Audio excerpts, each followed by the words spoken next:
नमस्कार अनि हार्दिक स्वागत छ। सदाझै आज पनि एउटा नयाँ भिडियो लिएर उपस्थित भइसकेको छु। मित्र, यतिखेर तपाईँ कहाँ हुनुहुन्छ, कस्तो अवस्थामा हुनुहुन्छ? जे जस्तो अवस्थामा रहे तापनि तपाईँ हाँसिरहनुहोला, खुसी रहनुहोला भन्ने शुभकामना दिन चाहन्छु। यति भन्दै म आफ्नो भिडियोलाई सुरुवात गर्न गइरहेको छु। तपाईँ भने हेर्दै गर्नुहोला। रिस किन उठ्छ, यसका प्रमुख कारण र व्यवस्थापन। मित्र, रिस मानव जीवनमा देखिने एक स्वाभाविक र सामान्य भावना हुन्। खुसी, दुःख, डर, आश्चर्य जस्तै रिस पनि मानिसको भावनात्मक प्रतिक्रियाको एक महत्त्वपूर्ण भाग हुन्। सामान्य अवस्थामा रिसले व्यक्तिलाई अन्याय, अपमान वा खतरा विरुद्ध आफ्नो अधिकारको रक्षा गर्न प्रेरित गर्न सक्छन्। तर जब रिस अत्याधिक, अनियन्त्रित वा बारम्बार हुन थाल्दछ, यसले व्यक्तिगत जीवन, पारिवारिक सम्बन्ध, सामाजिक व्यवहार र मानसिक तथा शारीरिक स्वास्थ्यमा नकारात्मक प्रभाव पार्न सक्छन्। त्यसैले रिस किन उठ्छ र यसका प्रमुख कारणहरू के हुन् भन्ने कुरा बुझ्न अत्यन्त आवश्यक हुन्छ। रिसको अर्थ। रिस भनेको कुनै व्यक्ति, वस्तु, परिस्थिति वा घटनाप्रति उत्पन्न हुने असन्तुष्टि, आक्रोश वा विरोधको भावना हुन्। जब व्यक्तिको अपेक्षा पूरा हुँदैनन्, अधिकार हनन भएको महसुस हुन्छ, अपमानित भएको अनुभव गर्छन् वा कुनै बाधा सामना गर्नुपर्छ, तब रिस उत्पन्न हुन सक्छन्। रिसको स्तर सामान्य झर्कोदेखि लिएर तीव्र क्रोधसम्म हुन सक्छन्। मनोविज्ञानका अनुसार रिस एक प्रकारको भावनात्मक प्रतिक्रिया हुन् जुन व्यक्तिले आफूलाई अन्याय भएको, खतरा महसुस गरेको वा नियन्त्रण गुमाएको अनुभव गर्दा उत्पन्न हुन्छन्। यो केवल मानसिक अवस्था मात्र नभई शारीरिक प्रतिक्रियासँग पनि सम्बन्धित हुन्छन्। रिस उठ्दा मुटुको धड्कन बढ्न सक्छन्, रक्तचाप उच्च हुन सक्छन्, मांसपेशीहरू तनावग्रस्त हुन सक्छन् र शरीरमा एड्रेनालिन जस्ता हर्मोनहरूको मात्रा बढ्न सक्छन्। रिस किन उठ्छ? रिस उठ्नुको मूल कारण मानिसको मन, सोच, अनुभव र वातावरणीय बीचको अन्तर्क्रिया हुन्। प्रत्येक व्यक्तिको स्वभाव, सोच्ने तरिका, अनुभव र परिस्थिति अनुसार रिस उठ्ने कारण फरक फरक हुन सक्छन्। सामान्यतया निम्न अवस्थाहरूमा रिस उत्पन्न हुने सम्भावना बढी हुन्छन्। जस्तै नम्बर 1, जब व्यक्ति आफूलाई अन्याय भएको महसुस गर्छन्। नम्बर 2, जब आफ्नो इच्छा वा अपेक्षा पूरा हुँदैनन्। नम्बर 3, जब कसैले अपमान वा व्यवस्था गरेको अनुभव हुन्छन्। नम्बर 4, जब कुनै अवरोधले लक्ष्य प्राप्त गर्न रोक्छन्। नम्बर 5, जब तनाव, चिन्ता वा थकान अत्याधिक हुन्छन्। नम्बर 6, जब व्यक्ति असुरक्षित वा डराएको महसुस गर्छन्। रिस प्राय सतहमा देखिने भावना हुन्। धेरै अवस्थामा रिसको पछाडि दुःख, निराशा, डर, असुरक्षा वा हिंसाबोध जस्ता अन्य भावनाहरू लुकेको हुन सक्छन्। रिसका प्रमुख कारणहरू। नम्बर 1, अपेक्षा पूरा नहुनु। मानिसका आफ्ना इच्छा, लक्ष्य र अपेक्षाहरू हुन्छन्। जब ती अपेक्षाहरू पूरा हुँदैनन्, व्यक्तिमा निराश पैदा हुन्छन्। यही निराशाले धेरै पटक रिसको रूप लिन्छन्। उदाहरणको लागि, विद्यार्थीले मेहनत गरे पनि अपेक्षित नतिजा प्राप्त नगर्दा रिस उठ्न सक्छन्। त्यस्तै कर्मचारीले आफ्नो कामको उचित मूल्याङ्कन नपाउँदा वा परिवारको सदस्यहरूले अपेक्षा अनुसार व्यवहार नगर्दा पनि रिस उत्पन्न हुन सक्छन्। नम्बर 2, अपमान वा असम्मानको अनुभव। मानिसलाई सम्मान वा स्वीकार्यता चाहिन्छ। जब कसैले अपमान गर्छन्, व्यवस्था गर्छन् वा सार्वजनिक रूपमा आलोचना गर्छन्, तब व्यक्तिमा रिस उत्पन्न हुन सक्छन्। उदाहरणका लागि, साथीभाइ वा सहकर्मीले हेपेको अनुभव, अभिभावकले कठोर शब्द प्रयोग गर्नु वा सामाजिक सञ्जालमा नकारात्मक टिप्पणी प्राप्त गर्नुले पनि रिस पैदा गर्न सक्छन्। नम्बर 3, अन्यायको अनुभूति। जब व्यक्तिले आफू वा अरूमाथि अन्याय भएको देख्छन्, तब उसलाई आक्रोश उत्पन्न हुन सक्छ। सामाजिक, आर्थिक वा व्यक्तिगत स्तरमा देखिने असमानता र अन्याय रिसका महत्त्वपूर्ण कारणहरू हुन्।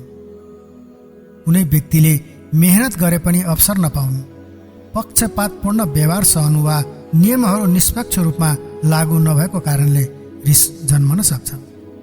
नम्बर 4, तनाव र मानसिक दबाव। अत्याधिक दबावले मानिसको धैर्य र सहनशीलता घटाउँदछ। जब व्यक्ति लामो समयसम्म मानसिक दबावमा रहन्छ, उसले सामान्य परिस्थितिमा पनि छिटो रिस देखाउन सक्छ। कामको बोझ, आर्थिक समस्या, पारिवारिक जिम्मेवारी, परीक्षाको दबाव वा भविष्यप्रतिको चिन्ताले तनाव बढाउन सक्छन्। यस्तो अवस्थामा सानो कुराले पनि ठूलो रिसको रूप लिन सक्छन्। नम्बर 5, डर र असुरक्षा। धेरै मानिसहरूलाई लाग्छ कि रिस र डर विपरीत भावनाहरू हुन्, तर वास्तवमा धेरै पटक रिसको जरा डरमा हुन्छन्। जब व्यक्ति आफूलाई असुरक्षित महसुस गर्छन्, आफ्नो प्रतिष्ठा, सम्बन्ध वा अधिकार गुम्ने डर हुन्छन्, तब उसले रिसको माध्यमबाट प्रतिक्रिया दिन सक्छन्। उदाहरणको लागि, जागिर गुम्ने डर, सम्बन्ध बिग्रने डर वा असफल हुने डरले व्यक्तिलाई चिडचिडापन र आक्रोशित बनाउन सक्छन्। नम्बर 6, शारीरिक थकान र स्वास्थ्य समस्या। शरीर स्वास्थ्य नभएको अवस्थामा भावनात्मक नियन्त्रण पनि कमजोर हुन सक्छ। पर्याप्त निद्रा नपुग्नु, अत्याधिक थकान, भोग लाग्नु वा स्वास्थ्य समस्याले व्यक्तिको धैर्य घटाउन सक्छन्। अनुसन्धानहरूले देखाएका छन् कि निन्द्राको कमी भएका व्यक्तिहरूमा रिस र चिडचिडापन बढी देखिन्छन्। त्यस्तै दीर्घकालीन पीडा, हर्मोन्स असन्तुलन वा केही मानसिक स्वास्थ्य समस्याहरूले पनि रिस बढाउन सक्छन्। नम्बर 7, विगतका नकारात्मक अनुभवहरू। बाल्यकालका कठिन अनुभव, पारिवारिक हिंसा, अपमान, असफलता वा आघातपूर्ण घटनाहरूले व्यक्तिको मानसिक संरचनामा प्रभाव पार्न सक्छन्। यस्ता अनुभवहरूले भविष्यमा सामान्य परिस्थितिमा पनि अत्याधिक रिस उत्पन्न गराउन सक्छन्। यदि कुनै व्यक्तिले विगतमा बारम्बार अन्याय वा दुर्व्यवहार भोगेको छ भने उसले साना घटनाहरूलाई पनि खतरा वा अपमानको रूपमा व्याख्या गर्न सक्छन्। नम्बर 8, व्यक्तित्व र स्वभाव। हरेक व्यक्तिको स्वभाव फरक फरक हुन्छन्। केही मानिसहरू स्वभावत शान्त हुन्छन् भने केही छिट्टै प्रतिक्रिया दिने खालका हुन्छन्। अधैर्य, पूर्णतावादी सोच, अत्याधिक संवेदनशीलता वा नियन्त्रणप्रतिको उच्च चाहना भएका व्यक्तिहरूमा रिस बढी देखिन सक्छन्। उदाहरणका लागि, सबै कुरा आफ्नो इच्छा अनुसार हुनुपर्छ भन्ने सोच राख्ने व्यक्तिले परिस्थिति फरक हुँदा सजिलै रिस गर्न सक्छ। नम्बर 9, सञ्चारको कमजोरी। आफ्नो भावना, आवश्यकता वा असन्तुष्टि स्पष्ट रूपमा व्यक्त गर्न नसक्दा पनि रिस बढ्न सक्छन्। जब व्यक्तिले आफ्नो कुरा बुझिएको महसुस गर्दैनन्, उसले रिसको माध्यमबाट प्रतिक्रिया दिन सक्छन्। पारिवारिक विवाद, दाम्पत्य सम्बन्धमा समस्या वा कार्यस्थलमा हुने धेरै झगडाहरू प्रभावकारी सञ्चारको अभावसँग सम्बन्धित हुन्छन्। नम्बर 10, सामाजिक तथा वातावरणीय कारणहरू। व्यक्ति बस्ने वातावरणले पनि रिसमा प्रभाव पार्छन्। अत्याधिक भिडभाड, ध्वनि प्रदूषण, गर्मी, ट्राफिक जाम, सामाजिक तनाव वा हिंसात्मक वातावरणले मानिसलाई चिडचिडापन बनाउन सक्छन्। त्यस्तै परिवारमा निरन्तर झगडा हुने वातावरण, नकारात्मक सामाजिक सम्बन्ध वा असहयोगी कार्यस्थलले पनि रिस बढाउन सक्छन्। रिसका प्रभावहरू। व्यक्तिगत जीवनमा प्रभाव। अत्याधिक रिसले व्यक्तिको मानसिक शान्ति नष्ट गर्न सक्छन्। रिसको कारण निर्णय क्षमता कमजोर हुन सक्छन् र पछुतो लाग्ने व्यवहार हुन सक्छन्। सम्बन्धमा प्रभाव। अनियन्त्रित रिसले परिवार, साथीभाइ र सहकर्मीहरूसँगको सम्बन्ध बिगार्न सक्छन्। कठोर शब्द, आक्रामक व्यवहार वा हिंसात्मक प्रतिक्रिया सम्बन्ध विच्छेदसम्मको कारण बन्न सक्छन्। शारीरिक स्वास्थ्य प्रभाव। बारम्बार रिस गर्दा शरीरमा तनाव हर्मोनहरूको मात्रा बढ्छन्। यसले उच्च रक्तचाप, मुटु सम्बन्धी समस्या, टाउको दुखाइ, निन्द्रा सम्बन्धी समस्या तथा रोग प्रतिरोधात्मक क्षमतामा असर पार्न सक्छन्। मानसिक स्वास्थ्यमा प्रभाव। दीर्घकालीन रिसले चिन्ता, तनाव तथा अन्य मानसिक स्वास्थ्य समस्याहरूलाई बढावा दिन सक्छन्। रिसलाई सही तरिकाले व्यवस्थापन गर्न नसक्दा व्यक्ति निरन्तर असन्तुष्ट र बेचैन हुन सक्छन्। रिसलाई कसरी व्यवस्थापन गर्ने? रिस उठ्नु स्वाभाविक भए पनि त्यसलाई स्वास्थ्य तरिकाले व्यवस्थापन गर्न आवश्यक हुन्छ। केही प्रभावकारी उपायहरू यस प्रकार छन्। नम्बर 1, आफ्नो रिसको कारण पहिचान गर्नुहोस्। नम्बर 2, गहिरो सास फेर्ने र आफूलाई शान्त पार्ने प्रयास गर्नुहोस्। नम्बर 3, भावनालाई दबाउने होइन, स्वास्थ्य तरिकाले व्यक्त गर्नुहोस्। नम्बर 4, समस्या समाधानमा केन्द्रित हुनुहोस्, व्यक्तिमाथि आक्रमण नगर्नुहोस्। नम्बर 5, नियमित व्यायाम र पर्याप्त निन्द्रा लिनुहोस्। नम्बर 6, ध्यान, योग वा विश्राम अभ्यास गर्नुहोस्। नम्बर 7, सकारात्मक सोच विकास गर्नुहोस्। नम्बर 8, आवश्यक परेमा मनोपरामर्शदाता वा मानसिक स्वास्थ्य विशेषज्ञको सहयोग लिनुहोस्। अन्तमा, रिस मानव जीवनको एक स्वाभाविक भावना हुन्, तर यसको सही व्यवस्थापन अन्त्य महत्त्वपूर्ण हुन्छ।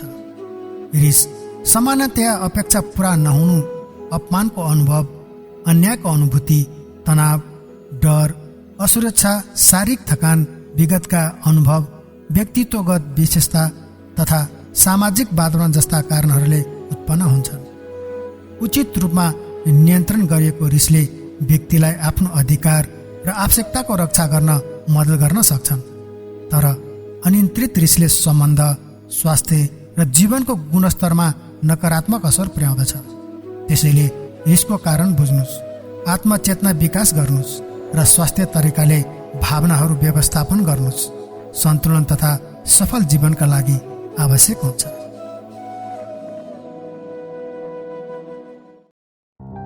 मित्र, यो भिडियो तपाईँलाई कस्तो लाग्यो? राम्रो लागे लाइक, कमेन्ट गर्नुका साथै सेयर पनि गरिदिनुहोला।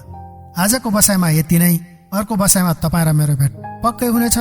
तपाईँको बाँकी फल शुभ रहोस्। हस्त नमस्कार।